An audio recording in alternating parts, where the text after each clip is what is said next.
ఈ కర్కాటక రాశి వారికి ఈ వారంలో మొత్తం 4 గ్రహాలు అనుకూలంగా ఉన్నాయి.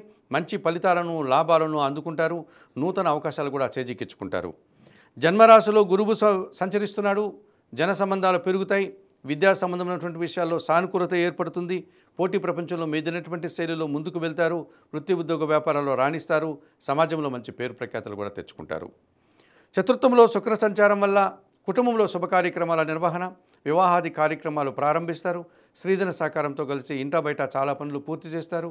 ఉద్యోగంలో కూడా అనుకూలత కనిపిస్తుంది. వ్యాపార అభివృద్ధి కనిపిస్తుంది. విందు వినోదాల్లో కూడా పాల్గొంటారు. భాగ్యంలో శని సంచరిస్తున్నాడు. మీ ఆలోచనలు కలిసి వస్తుంది. జీవిత భాగస్వామి విషయంలో కూడా సానుకూలత ఏర్పడుతుంది. పనివారి సహకారంతో ఇంటా బయట చాలా పనులు పూర్తి చేస్తారు.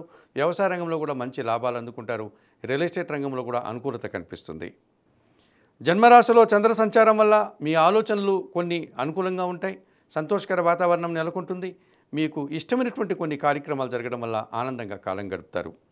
ద్వితీయంలో కేతువు సంచరిస్తున్నాడు. మీ మాటల వల్ల అపార్థాలు, అభిప్రాయ భేదాలు, కుటుంబంలో కూడా అశాంతి జరగడానికి అవకాశం కనిపిస్తుంది. ఒక రకమైన నిరాశకు గురయ్యే వాతావరణం ఈ వారంలో ఉంటుంది. ఈ రాశి వారికి వారంలో సోమ, మంగళ, బుధవారాలు అనుకూలంగా ఉన్నాయి.